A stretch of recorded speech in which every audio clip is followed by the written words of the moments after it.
नमस्कार जय जगन्नाथ शुभ सकाळ आज हूँ एप्रिल 18 तारिख शनिवार आसतु आज गुरुत्वपूर्ण खबर देखा आपण भल पाइबा स्वरूप गोटे गोटे लाइक निश्चय करदेवे। आज प्रथम खबर पुणी राज्यसभा उपाध्यक्ष हेले हरिवंश। राज्यसभा उपाध्यक्ष भाव हरिवंश नारायण सिंह पुणी निर्वाचित होइछन्ति। तृतीय थर राज्यसभा उपाध्यक्ष हेले हरिवंश नारायण सिंह। हरिवंश नारायण सिंह को शुभेच्छा जणाइले प्रधानमंत्री मोदी। पार्लियामेंट रे तांकर भूमिका गणतंत्र को मजबूत करिबो बोली कहिसंती प्रधानमंत्री नरेंद्र मोदी। एथर हरिवंश को राज्यसभा सदस्य भाव में मनोनीत करिसंती राष्ट्रपति। विरोधी दल कौनसी प्रार्थी नथिबारु हरिवंश शुक्रवार दिन राज्यसभार उपसभापति भाव में निर्द्वंद्व पुनर्निर्वाचित होइतिले।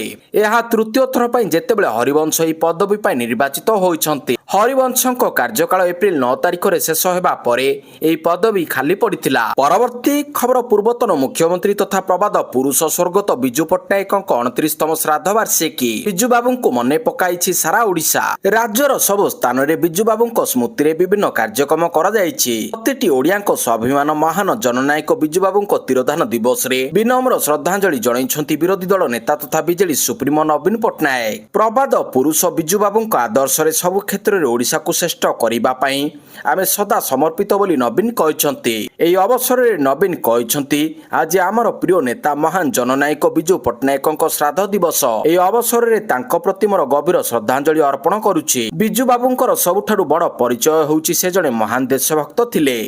परवर्ती खबर लोकसभा फेल मारिला महिला संरक्षण बिल और सीमा निर्धारण बिल। विपक्ष रे पड़िला 230 भोट। लोकसभा फेल मारिला महिला संरक्षण बिल और सीमा निर्धारण बिल पास पई भोटिंग करा जायतिला।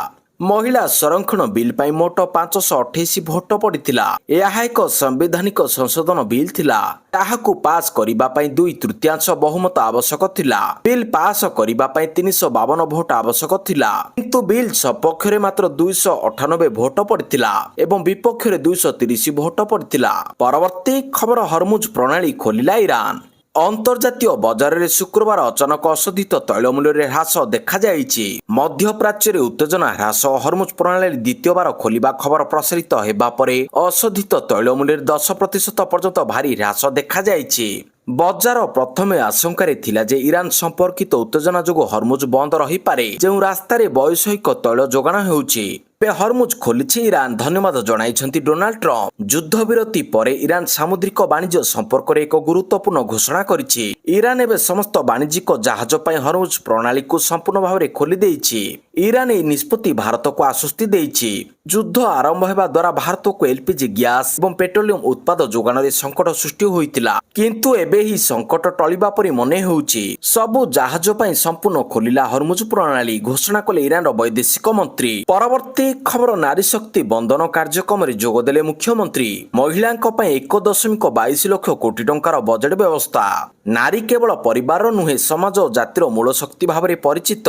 नारी शक्तिर विशाल समागम भविष्यत ओडिशार उन्नति पई एक सकारात्मक संकेत बोली अनुगोलर आयोजित नारी शक्ति बंधन कार्यक्रम रे जोग देई मुख्यमंत्री मोहन चरण माझी कहिसंती। मुख्यमंत्री महिला मानकु पंचायत रु संसद पर्यंत नेतृत्व नेबाकु आह्वान करी कहिसंती नारी शक्ति बंधन अधिनियम को समस्ते समर्थन करबा आवश्यक। परवर्ती खबर सीमा पुनः निर्धारण बिल को नै विभ्रांत सृष्टि करुछंती नवीन कहिले धर्मेंद्र प्रधान। वरिष्ठ बीजेपी नेता तथा केंद्र मंत्री धर्मेंद्र प्रधान शुक्रवार बीजेडी सभापति तथा विरोधी दलर नेता नवीन पट्टनायक को कड़ा समालोचना करिसंती। से प्रस्तावित संविधान 131तम संशोधन बिल विषय मिछ कही आतंक सृष्टि करथिबा अभियोग करिसंती। महिला संरक्षण बिल एवं आगामी सीमा निर्धारण प्रक्रिया सहित जड़ित। केंद्र मंत्री सोशल मीडिया प्लाटफर्म रे एक पोस्ट रे कहिसंती ओडिशार विरोधी दल नेता नवीन पट्टनायक राज्यर सांसद मानकु पत्र लिखि 131तम संविधान संशोधन बिल को नै जे आशंका प्रकट करिसंती ताहा केवल भय सृष्टि करिबा भली मने होउछि। परवर्ती खबर पुनि थरे सोशल मीडिया विवाद रे फसिसंती विराट। भारतीय क्रिकेट दलर स्टार बैट्समैन विराट कोहली पुणी थरे सोशल मीडिया विवाद रे फसिसंती। एथरो ई मामलाटी जने जर्मनी प्रभावशाली लिजलाज को इंस्टाग्राम फोटो सहित जड़ित, जाहाकु नै दाबी करा जाउछि जे कोहली याहाकु पसंद करिसंती। लिजलाज नामक जने जर्मन इन्फ्लुएंसरଙ୍କ द्वारा पोस्ट करा जायतिबा एक पोस्ट इंस्टाग्राम फोटो को लाइक करिसंती। सोशल मीडिया रे याहाकु नै विभिन्न कल्पना जल्पना आरंभ हो जाइछि। परवर्ती खबर कलबल कलाणी असह्य ग्रीष्म प्रभाव। बलांगीर 18 ରୁ 21 स्कूल छुट्टी। ବଲାଙ୍ଗୀର ଜିଲ୍ଲାରେ ସ୍କୁଲ ଛୁଟି ଘୋଷଣା। ପ୍ରବଳ ଗ୍ରୀଷ୍ମ ପ୍ରବାହକୁ ଦୃଷ୍ଟି ରଖି ଆସନ୍ତା 18ରୁ 21 ତାରିଖ ଯାଏଁ ଜିଲ୍ଲାରେ ସମସ୍ତ ସ୍କୁଲ ବନ୍ଦ ରହିବ। ପ୍ରବଳ ଖରା ଓ ଅସହ୍ୟ ଗରମକୁ ଦୃଷ୍ଟି ରଖି ଜିଲ୍ଲାପାଳ ଏଭଳି ନିଷ୍ପତ୍ତି ନେଇଛନ୍ତି। ପରେ ସ୍ଥିତି ଦେଖି ଖରା ଛୁଟି ଘୋଷଣା କରାଯିବ ବୋଲି କହିଛନ୍ତି। ବଲାଙ୍ଗୀରରେ ତାତି ବଢୁଛି। ସକାଳୁ ସୂର୍ଯ୍ୟଙ୍କ ପ୍ରକୋପ ଆରମ୍ଭ ହୋଇଯାଉଛି। ସନ୍ଧ୍ୟା ପର୍ଯ୍ୟନ୍ତ ଗୁଳୁଗୁଳି କଲବଲ କରୁଛି। ପରବର୍ତ୍ତୀ ଖବର ବିଜୁଙ୍କ ସ୍ୱପ୍ନ ପୂରଣ କରିବ ଆମ ସରକାର କହିଲେ ମୁଖ୍ୟମନ୍ତ୍ରୀ। ବିଜୁଙ୍କ ଶ୍ରାଦ୍ଧ ଦିବସରେ ମୁଖ୍ୟମନ୍ତ୍ରୀ ମୋହନ ମାଝୀ ପ୍ରତିକ୍ରିୟା ରଖିଛନ୍ତି। ବିଜୁ ପଟ୍ଟନାୟକଙ୍କ ଅଧୁରା ସ୍ୱପ୍ନକୁ ପୂରଣ କରିବା ଆମ ସରକାର। ଓଡ଼ିଶା ମାଟିର ଗୌରବ ଓ ଦେଶର ସମ୍ମାନ ପାଇଁ ବିଜୁବାବୁ ସର୍ବଦା ଲଢୁଥିଲେ। ଓଡ଼ିଶାର ସ୍ୱାଭିମାନ ଏବଂ ସମ୍ମାନ ପାଇଁ ସେ କେବେ ମଧ୍ୟ ସାଲିସ କରିନଥିଲେ। ଓଡ଼ିଶାକୁ ସମୃଦ୍ଧ କରିବାକୁ ସ୍ୱପ୍ନ ଦେଖିଥିଲେ ବିଜୁ ପଟ୍ଟନାୟକ। ଓଡ଼ିଶା ଅସ୍ମିତା ବିଶ୍ୱ ଦରବାରରେ ପରିଚିତ କରାଇବା ତାଙ୍କ ସ୍ୱପ୍ନ ଅଧାରା ରହିଯାଇଛି। ସେହି ସ୍ୱପ୍ନକୁ ପୂରା କରିବାକୁ ଆମ ସରକାର ସଂକଳ୍ପ ନେଇଛି ବୋଲି ସେ କହିଛନ୍ତି। ଆଗାମୀ ଦିନରେ ଓଡ଼ିଶା ସ୍ୱାଭିମାନ ବିଶ୍ୱ ଦରବାରରେ ପହଞ୍ଚିବ। ଏଥିସହ ବିଜୁ ପଟ୍ଟନାୟକଙ୍କ ପ୍ରତିମୂର୍ତ୍ତିରେ ପୁଷ୍ପମାଲ୍ୟ ଅର୍ପଣ କରିଛନ୍ତି ମୁଖ୍ୟମନ୍ତ୍ରୀ। ପରବର୍ତ୍ତୀ ଖବର ଫଳ ପଚାଇବା ପାଇଁ କାଲସିୟମ କାର୍ବାଇଡ୍ ନିଷେଧ। ଫଳକୁ କୃତ୍ରିମ ଭାବରେ ପଚାଇବା ଏକ ଗୁରୁତ୍ୱପୂର୍ଣ୍ଣ ସ୍ୱାସ୍ଥ୍ୟ ସମସ୍ୟା ହୋଇଥିବାରୁ ଭାରତ ସରକାର ଏବଂ ଖାଦ୍ୟ ସୁରକ୍ଷା କର୍ତ୍ତୃପକ୍ଷ ତଥା FSSAI ଏଥିପାଇଁ ଅନେକ କଠୋର ପଦକ୍ଷେପ ଗ୍ରହଣ କରିଛି। ସରକାର କାଲସିୟମ କାର୍ବାଇଡ୍ ଉପରେ ସମ୍ପୂର୍ଣ୍ଣ ନିଷେଧାଦେଶ ଜାରି କରିଛନ୍ତି। ସବୁ ରାଜ୍ୟ ଏବଂ କେନ୍ଦ୍ରଶାସିତ ଅଞ୍ଚଳକୁ ଜୋରଦାର ଧରପଗଡ଼ କରିବାକୁ ନିର୍ଦ୍ଦେଶନାମା ଜାରି ହୋଇଛି। ବିଶେଷ କରି ଆମ୍ବ, କଦଳୀ, ଅମୃତଭଣ୍ଡା ଆଦି ଫଳକୁ କୃତ୍ରିମ ଉପାୟରେ ପଚାଇବା ପାଇଁ ଅସାଧୁ ବ୍ୟବସାୟୀ ବହୁଳ ଭାବରେ କ୍ୟାଲସିୟମ କାର୍ବାଇଡ୍କୁ ବ୍ୟବହାର କରିଥାନ୍ତି। ତେବେ ଏହି ରାସାୟନିକ ଦ୍ରବ୍ୟ ସ୍ୱାସ୍ଥ୍ୟ ପ୍ରତି ହାନିକାରକ, ଏପରିକି ଗୁରୁତର ସ୍ୱାସ୍ଥ୍ୟ ସମସ୍ୟା ସୃଷ୍ଟି କରିଥାଏ। ଯଦି କୌଣସି ବ୍ୟବସାୟୀ ଏହାର ବ୍ୟବହାର କରୁଥିବା ଧରା ପଡନ୍ତି ତେବେ ତାଙ୍କ ଉପରେ ଭାରି ଜରିମାନା ସହ ଜେଲ ଦଣ୍ଡର ବ୍ୟବସ୍ଥା ରହିଛି। ପରବର୍ତ୍ତୀ ଖବର ମୁକେଶ ଅମ୍ବାନୀଙ୍କୁ ଟପିଲେ ଗୌତମ ଆଦାନୀ। ଅମ୍ବାନୀ ନୁହନ୍ତି ଆଦାନୀ ନମ୍ବର 1 ଧନୀ। ମୁକେଶ ଅମ୍ବାନୀକୁ ପଛରେ ପକାଇ ଏସିଆର ନମ୍ବର 1 ଧନୀ ହେଲେ Adani group chairman Gautam Adani. Bloomberg billionaires index ଅନୁଯାୟୀ ଆଦାନୀଙ୍କ ସମ୍ପତ୍ତି 92.6 ଆରବ ଡଲାର ପ୍ରାୟ 8.59 ଲକ୍ଷ କୋଟି ଟଙ୍କାକୁ ବୃଦ୍ଧି ପାଇଛି। ଏପର୍ଯ୍ୟନ୍ତ ରିଲାଏନ୍ସ ଇଣ୍ଡଷ୍ଟ୍ରିଜ ଅଧ୍ୟକ୍ଷ ମୁକେଶ ଅମ୍ବାନୀ ଏସିଆର ସବୁଠାରୁ ଧନୀ ବ୍ୟକ୍ତି ଥିଲେ। ତାଙ୍କର ସମ୍ପତ୍ତି 90.8 ଅରବ ଡଲାର ପ୍ରାୟ 8.42 ଲକ୍ଷ କୋଟି ଥିଲା। ହେଲେ ଏଥର ଗୌତମ ଆଦାନୀ ତାଙ୍କଠାରୁ ଆଗେଇ ଯାଇଛନ୍ତି।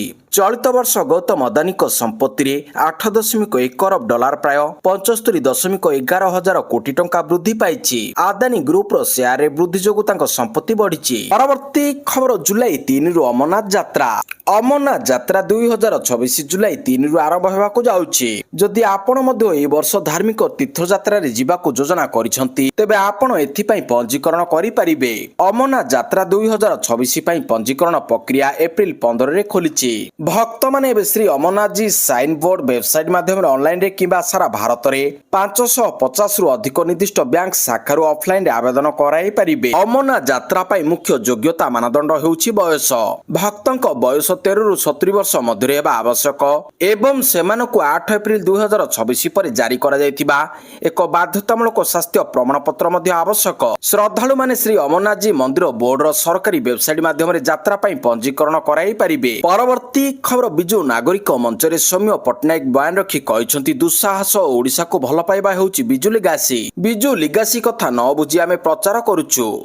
ସବୁ ସମାଜରେ ଗଣତନ୍ତ୍ରକୁ ଦୃଢ଼ କରିବାକୁ ନାଗରିକ ମଞ୍ଚର ଭୂମିକା ଗୁରୁତ୍ୱପୂର୍ଣ୍ଣ ଅଟେ। ସେ କହିଛନ୍ତି ପାର୍ଟି ହେବନି କିନ୍ତୁ ଅନ୍ୟ ଦଳ ପାଇଁ ସତର୍କ ଘଣ୍ଟି। ଓଡ଼ିଶା ନାଗରିକ ମଞ୍ଚ କୌଣସି ରାଜନୈତିକ ଦଳ ନୁହେଁ। ପ୍ରତି ବ୍ଲକ ପଞ୍ଚାୟତରେ ହେବ ନାଗରିକ ମଞ୍ଚ। ଆମର ପାର୍ଟି ହେବାର ନାହିଁ କିନ୍ତୁ ଏହି ଚର୍ଚ୍ଚା ଅନ୍ୟ ଦଳ ପାଇଁ ସତର୍କ ଘଣ୍ଟି। ପରବର୍ତ୍ତୀ ଖବର 17 CRCCଙ୍କ ସମୂହ ଇସ୍ତଫା। କାର୍ଯ୍ୟରୁ ଅବ୍ୟାହତ ଦେବାକୁ ରଙ୍ଗେଇଲୁଣ୍ଡା ଗୋଷ୍ଠୀ ଶିକ୍ଷା ଅଧୀନ ସମସ୍ତ CRCC ଜିଲ୍ଲା ଶିକ୍ଷା ଅଧିକାରୀଙ୍କୁ ଅନୁରୋଧ ପତ୍ର ଦେଇଥିବା ଜଣାଇଛି। ସରକାରଙ୍କ କାର୍ଯ୍ୟକ୍ରମ ସହ ଶିକ୍ଷାଦାନ ଶିକ୍ଷା ପ୍ରଶାସନ ଅତିରିକ୍ତ କାମରେ ଅତିଷ୍ଠ ହୋଇ କାର୍ଯ୍ୟରୁ ଅବ୍ୟାହତ ଆବେଦନ କରିଥିବା କୁହାଯାଉଛି। ଅବ୍ୟାହତ ଆବେଦନ କଥାକୁ ଜିଲ୍ଲା ଶିକ୍ଷା ବିଭାଗର ଜଣେ ଅଧିକାରୀ ସ୍ୱୀକାର କରିଛନ୍ତି। କାର୍ଯ୍ୟ ଚାପ ନୁହେଁ, ଏହି ଆବେଦନ ପଛରେ ଭିନ୍ନ କାରଣ ରହିଥିବା ସେ କହିଛନ୍ତି। ପରବର୍ତ୍ତୀ ଖବର ବିମାନ ଯାତ୍ରୀଙ୍କ ପାଇଁ ଖୁସି ଖବର ଏଣିକି ଘଣ୍ଟାକୁ ଉଡ଼ିବ 15ରୁ 20 ବିମାନ। ବିମାନ ଯାତ୍ରୀଙ୍କ ପାଇଁ ଖୁସି ଖବର। ଭୁବନେଶ୍ୱର ବିଜୁ ପଟ୍ଟନାୟକ ଅନ୍ତର୍ଜାତୀୟ ବିମାନ ବନ୍ଦର ଦେଶର ଅନ୍ୟତମ ବ୍ୟସ୍ତବହୁଳ ବିମାନ ବନ୍ଦର ଆଡ଼କୁ ଅଗ୍ରସର ହେଉଛି। ବିମାନ ବନ୍ଦର ପକ୍ଷରୁ 1566 ମିଟର ବିଶିଷ୍ଟ PPT ଏବଂ RET ନିର୍ମାଣ କରାଯାଇଛି, ଯାହା ଫଳରେ ଘଣ୍ଟାକୁ ଏବେ 15ରୁ 20 ବିମାନ ଉଡ଼ାଣ କରିପାରିବ। ରନୱେରେ ଏକ ନ୍ୟୁନ କୋଣ ସହିତ ଜଡ଼ିତ ହୋଇ ରହିଥାଏ ଟ୍ୟାକ୍ସି ବେ। ଏହାକୁ ଏଭଳି ଭାବରେ ଡିଜାଇନ କରାଯାଇଥାଏ ଯେ ଅବତରଣ କରୁଥିବା ବିମାନ ଅନ୍ୟ ଟ୍ୟାକ୍ସିବେ ତୁଳନାରେ ଅଧିକ ଗତିରେ ଯାଇପାରିବ। ପରବର୍ତ୍ତୀ ଖବର ଇସ୍ରାଏଲ ଏବଂ ଲେବନାନ ମଧ୍ୟରେ 10 ଦିନିଆ ଅସ୍ତ୍ରବିରତି ଘୋଷଣା। ମଧ୍ୟପ୍ରାଚ୍ୟରେ ଇସ୍ରାଏଲ ଏବଂ ଲେବନାନ ମଧ୍ୟରେ ଚାଲିଥିବା ଉତ୍ତେଜନା ହ୍ରାସ କରିବା ଦିଗରେ ଆମେରିକା ଏକ ବଡ଼ ପଦକ୍ଷେପ ନେଇଛି। ଲେବନାନ ଇସ୍ରାଏଲ ଯୁଦ୍ଧ ମଧ୍ୟରେ ଆମେରିକା ରାଷ୍ଟ୍ରପତି ଡୋନାଲ୍ଡ ଟ୍ରମ୍ପ ଏକ ବଡ଼ ଘୋଷଣା କରିଛନ୍ତି। ଇସଲାମାବାଦରେ ଇରାନ ଏବଂ ଆମେରିକା ମଧ୍ୟରେ ଦ୍ୱିତୀୟ ପର୍ଯ୍ୟାୟ ଆଲୋଚନା ହେବାର ସମ୍ଭାବନା ଥିବାବେଳେ ରାଷ୍ଟ୍ରପତି ଡୋନାଲ୍ଡ ଟ୍ରମ୍ପ ଇସ୍ରାଏଲ ଏବଂ ଲେବନାନ ମଧ୍ୟରେ 10 ଦିନିଆ ଅସ୍ତ୍ରବିରତି ଘୋଷଣା କରିଛନ୍ତି। ଭାରତୀୟ ସମୟ ଅନୁସାରେ ଗୁରୁବାର ଶୁକ୍ରବାର ମଧ୍ୟରାତ୍ରି 2:30 ଏହି ଯୁଦ୍ଧବିରତି ଲାଗୁ ହୋଇଥିଲା। ଟ୍ରମ୍ପ ଇସ୍ରାଏଲ ପ୍ରଧାନମନ୍ତ୍ରୀ ବେଞ୍ଜାମିନ ନେତାନ୍ୟାହୁ ଓ ଲେବାନର ରାଷ୍ଟ୍ରପତି ଜୋସେଫ ଆଉନଙ୍କ ସହିତ କଥା ହୋଇ ଯୁଦ୍ଧବିରତି ଘୋଷଣା କରିଥିଲେ। ପରବର୍ତ୍ତୀ ଖବର ଓଏସଏସସିର ନିଷ୍ପତ୍ତି ହାଇକୋର୍ଟରେ ରଦ୍ଦ ପ୍ରାର୍ଥୀଙ୍କୁ ନିଯୁକ୍ତି ଦେବାକୁ ନିର୍ଦ୍ଦେଶ। ଓଡ଼ିଶା ସବ୍ ଅର୍ଡିନେଟ୍ ଷ୍ଟାଫ୍ ସିଲେକ୍ସନ କମିଶନ ଓ ଏସ୍ଏସ୍ସି ପକ୍ଷରୁ କମ୍ବାଇନ୍ଡ ରିକ୍ୱାରମେଣ୍ଟ ପରୀକ୍ଷା 2023କୁ ନେଇ ପ୍ରାର୍ଥୀଙ୍କୁ ଜାରି କରିଥିବା କାରଣ ଦର୍ଶାଅ ନୋଟିସ ଏବଂ ନିଯୁକ୍ତି ପ୍ରକ୍ରିୟାରୁ ବାଦ ନିଷ୍ପତ୍ତିକୁ ଓଡ଼ିଶା ହାଇକୋର୍ଟ ରଦ୍ଦ କରିଦେଇଛନ୍ତି। ଓଡ଼ିଶା ହାଇକୋର୍ଟ ଏକ ଗୁରୁତ୍ୱପୂର୍ଣ୍ଣ ନିର୍ଦ୍ଦେଶ ଦେଇ 337 ପ୍ରାର୍ଥୀଙ୍କୁ ନିଯୁକ୍ତି ପାଇଁ ରାସ୍ତା ପରିଷ୍କାର କରିଛନ୍ତି। ହାଇକୋର୍ଟ ଏକ ଗୁରୁତ୍ୱପୂର୍ଣ୍ଣ ରାୟରେ ଓଏସଏସସି ଦ୍ୱାରା ଆୟୋଜିତ ହୋଇଥିବା ପରୀକ୍ଷା ସମ୍ପର୍କିତ ବିବାଦରେ ସମାଧାନ କରିଛନ୍ତି। ଲାଇଭଷ୍ଟକ୍ ଇନ୍ସପେକ୍ଟର ଫରେଷ୍ଟର ଓ ଫରେଷ୍ଟ ଗାର୍ଡ ପୋଷ୍ଟ ପାଇଁ ହୋଇଥିବା ଏହି ପରୀକ୍ଷାରେ ଜଡ଼ିତ 337 ପ୍ରାର୍ଥୀଙ୍କ ସପକ୍ଷରେ ହାଇକୋର୍ଟ ରାୟ ଦେଇଛନ୍ତି। କମିଶନ ଆସନ୍ତା 3 ସପ୍ତାହ ମଧ୍ୟରେ ଆଶାୟୀମାନଙ୍କ ପଦ ପ୍ରଦାନ ପାଇଁ ରାଜ୍ୟ ସରକାରଙ୍କୁ ସୁପାରିଶ କରିବେ। ପରବର୍ତ୍ତୀ ଖବର ମହିଳା ସଂରକ୍ଷଣ ଏବଂ ସୀମା ପୁନଃନିର୍ଦ୍ଧାରଣ ବିଲ୍କୁ ନେଇ ସରକାରଙ୍କୁ ଘେରିଲେ ରାହୁଲ ଗାନ୍ଧୀ। ଲୋକସଭାରେ ମହିଳା ସଂରକ୍ଷଣ ବିଲ୍ ଏବଂ ସୀମା ପୁନଃନିର୍ଦ୍ଧାରଣ ପ୍ରସ୍ତାବକୁ ନେଇ କେନ୍ଦ୍ର ସରକାରଙ୍କ ଉପରେ ବର୍ଷିଛନ୍ତି ବିରୋଧୀ ଦଳର ନେତା ରାହୁଲ ଗାନ୍ଧୀ। ସଂସଦର ସ୍ୱତନ୍ତ୍ର ଅଧିବେଶନ ସମୟରେ ଲୋକସଭାରେ ଭାଷଣ ଦେଇ ବରିଷ୍ଠ କଂଗ୍ରେସ ନେତା କହିଛନ୍ତି ସରକାର ରାଜନୈତିକ ଉଦ୍ଦେଶ୍ୟ ହାସଲ କରିବା ଏବଂ କ୍ଷମତା ବଜାୟ ରଖିବା ପାଇଁ ମହିଳା ସଂରକ୍ଷଣକୁ ଏକ ଢାଲ ଭାବରେ ବ୍ୟବହାର କରୁଛନ୍ତି। ସେ କେନ୍ଦ୍ର ଉପରେ ନିର୍ବାଚନ ମଣ୍ଡଳୀ ପୁନର୍ଗଠନ ମାଧ୍ୟମରେ ଓବିସି ଏବଂ ଦଳିତଙ୍କ ରାଜନୈତିକ ସ୍ୱରକୁ ଦୁର୍ବଳ କରିବାକୁ ଚେଷ୍ଟା କରୁଥିବା ଅଭିଯୋଗ ମଧ୍ୟ କରିଛନ୍ତି। ପରବର୍ତ୍ତୀ ଖବର ସାର ଉପଲବ୍ଧତା ଓ ସୁଷମ ବଣ୍ଟନ ଉପରେ ସମୀକ୍ଷା। ସାରର ଲାଷ୍ଟ ମାଇଲ ଡେଲିଭରି ଉପରେ ମୁଖ୍ୟମନ୍ତ୍ରୀଙ୍କ ଗୁରୁତ୍ୱ। ମୁଖ୍ୟମନ୍ତ୍ରୀ ମୋହନ ଚରଣ ମାଝୀ ଶୁକ୍ରବାର ଲୋକସଭା ଭବନର ଏକ ଉଚ୍ଚସ୍ତରୀୟ ବୈଠକରେ ଖରିଫ ଋତୁ ପାଇଁ ସାର ଉପଲବ୍ଧତା ଓ ସୁଷମ ବଣ୍ଟନ ଉପରେ ସମୀକ୍ଷା କରି ସାରର ଲାଷ୍ଟ ମାଇଲ ଡେଲିଭରି ଉପରେ ଗୁରୁତ୍ୱ ଆରୋପ କରିଛନ୍ତି। ପ୍ରତ୍ୟେକ ଚାଷୀ କ୍ଷୁଦ୍ର ହୁଅନ୍ତୁ ବା ନାମମାତ୍ର ସମସ୍ତେ ଯେପରି ଆବଶ୍ୟକତା ଅନୁଯାୟୀ ସାର ପାଇବେ ତାକୁ ସୁନିଶ୍ଚିତ କରିବାକୁ ମୁଖ୍ୟମନ୍ତ୍ରୀ ବିଭାଗୀୟ ଅଧିକାରୀମାନଙ୍କୁ ନିର୍ଦ୍ଦେଶ ଦେଇଛନ୍ତି। ଏହା ସହିତ କଳାବଜାରୀ କଲେ ଦୃଢ଼ କାର୍ଯ୍ୟାନୁଷ୍ଠାନ ନିଆଯିବ ବୋଲି ମୁଖ୍ୟମନ୍ତ୍ରୀ କହିଛନ୍ତି। ପରବର୍ତ୍ତୀ ଖବର ଏନକାଉଣ୍ଟରରେ 4 ନକ୍ସଲ ନିପାତ। ସୁନ୍ଦରଗଡ଼ ଜିଲ୍ଲା ସୀମାନ୍ତ ଝାଡ଼ଖଣ୍ଡର ହଜାରିବାଗ ଜିଲ୍ଲାର ପିପରୱାରା କେଡେଡେରୀ ଅଞ୍ଚଳସ୍ଥିତ ଖିପିଆ ଜଙ୍ଗଲରେ ଶୁକ୍ରବାର ସୁରକ୍ଷା ବାହିନୀ ଏବଂ ଟିଏସ୍ପିସି ଉଗ୍ରବାଦୀଙ୍କ ମଧ୍ୟରେ ଗୁଳି ବିନିମୟ ହୋଇଛି। ସୁରକ୍ଷା ବାହିନୀର ଯବାନମାନେ ଉଗ୍ରବାଦୀଙ୍କ ବିରୋଧରେ କଡ଼ା କାର୍ଯ୍ୟାନୁଷ୍ଠାନ ନେଇଛନ୍ତି। ଏହି କାର୍ଯ୍ୟାନୁଷ୍ଠାନରେ ଉଗ୍ରବାଦୀ ସଂଗଠନର 4 ଜଣ ସଦସ୍ୟ ନିପାତ ହୋଇଛନ୍ତି। ନିପାତ ହୋଇଥିବା ଉଗ୍ରବାଦୀଙ୍କ ମଧ୍ୟରେ ସଂଗଠନର ଜୋନାଲ କମାଣ୍ଡର ଏବଂ 15 ଲକ୍ଷ ଟଙ୍କା ପୁରସ୍କାର ଘୋଷିତ ସାହାଦେବ ମଧ୍ୟ ସାମିଲ ଅଛି। ପରବର୍ତ୍ତୀ ଖବର ସ୍କୁଲ ପାଚେରୀ ପଡ଼ି 2 ଜଣ ଛାତ୍ରୀଙ୍କ ମୃତ୍ୟୁ ଘଟଣା ପ୍ରଧାନ ଶିକ୍ଷକ ନିଲମ୍ବିତ। ଗଜପତି ଜିଲ୍ଲା ଉଦୟଗିରି ଥାନା ରୁବିଡି ସିଂ ସ୍କୁଲ ପାଚେରୀ ପଡ଼ି 2 ଜଣ ଛାତ୍ରୀଙ୍କ ମୃତ୍ୟୁ ଘଟଣାରେ କାର୍ଯ୍ୟାନୁଷ୍ଠାନ। ଏହି ଘଟଣାରେ ବିଦ୍ୟାଳୟର ପ୍ରଧାନ ଶିକ୍ଷକ ଶ୍ୱେତ ରାଇକାଙ୍କୁ ନିଲମ୍ବିତ କରାଯାଇଛି। ଏଥିସହ ବିଦ୍ୟାଳୟ କୋଠା କାମ କରୁଥିବା ଠିକାଦାର ପ୍ରମିଳା ପୂଜାରୀଙ୍କ ନାଁରେ ମଧ୍ୟ ମାମଲା ରୁଜୁ ହୋଇଛି। ଓଡ଼ିଶା ରାଜ୍ୟ ଶିଶୁ ଅଧିକାର ସୁରକ୍ଷା ଆୟୋଗ ଅଧ୍ୟକ୍ଷା ବବିତା ପାତ୍ରଙ୍କ ସମୀକ୍ଷା ପରେ ଜିଲ୍ଲା ପ୍ରଶାସନ ପକ୍ଷରୁ ନିଆଯାଇଛି କାର୍ଯ୍ୟାନୁଷ୍ଠାନ। ଏହା ସହ 7 ଦିନ ମଧ୍ୟରେ ଜିଲ୍ଲାସ୍ତରୀୟ ଅଧିକାରୀ ସମ୍ପୃକ୍ତ ଘଟଣାର ତଦନ୍ତ ରିପୋର୍ଟ ଦେବାକୁ ନିର୍ଦ୍ଦେଶ ଦେଇଛନ୍ତି ଶିଶୁ ସୁରକ୍ଷା ଆୟୋଗ ଅଧ୍ୟକ୍ଷା। ପରବର୍ତ୍ତୀ ଖବର ବଢିଲା ରାହୁଲଙ୍କ ସମସ୍ୟା। ଆହ୍ଲାବାଦ ହାଇକୋର୍ଟରେ ଲକ୍ଷ୍ନୌ ବେଞ୍ଚ ଦ୍ୱୈତ ନାଗରିକତା ସମ୍ବନ୍ଧୀୟ ଏକ ମାମଲାରେ କଂଗ୍ରେସ ନେତା ରାହୁଲ ଗାନ୍ଧୀଙ୍କ ବିରୋଧରେ ଏଫ୍ଆଇଆର୍ ପଞ୍ଜୀକରଣ କରିବାକୁ ନିର୍ଦ୍ଦେଶ ଦେଇଛନ୍ତି। ବିଚାରପତି ସୁବାସ ବିଦ୍ୟାର୍ଥୀ ଶୁଣାଣି ସମୟରେ ନିର୍ଦ୍ଦେଶ ଦେଇଛନ୍ତି। ତଦନ୍ତ ପରେ ଆହୁରି ଆଇନଗତ କାର୍ଯ୍ୟାନୁଷ୍ଠାନ ଗ୍ରହଣ କରାଯିବ ବୋଲି କୋର୍ଟ କହିଛନ୍ତି। ନାଗରିକତା ସମ୍ବନ୍ଧୀୟ ଅଭିଯୋଗ ଉପରେ ଚାଲିଥିବା ଶୁଣାଣି ସମୟରେ କୋର୍ଟ ଏହି ନିର୍ଦ୍ଦେଶ ଦେଇଛନ୍ତି। ରାହୁଲ ଗାନ୍ଧୀଙ୍କ ଉପରେ ଦ୍ୱୈତ ନାଗରିକତା ଥିବାର ଅଭିଯୋଗ ଆସିଥିଲା। ଏହି ପ୍ରସଙ୍ଗରେ ହାଇକୋର୍ଟରେ ଏକ ଆବେଦନ ଦାଖଲ କରାଯାଇଥିଲା। ପରବର୍ତ୍ତୀ ଖବର ଝାଡ଼ଖଣ୍ଡରେ ଓଡ଼ିଆ ଲିପିକୁ ଅପମାନ।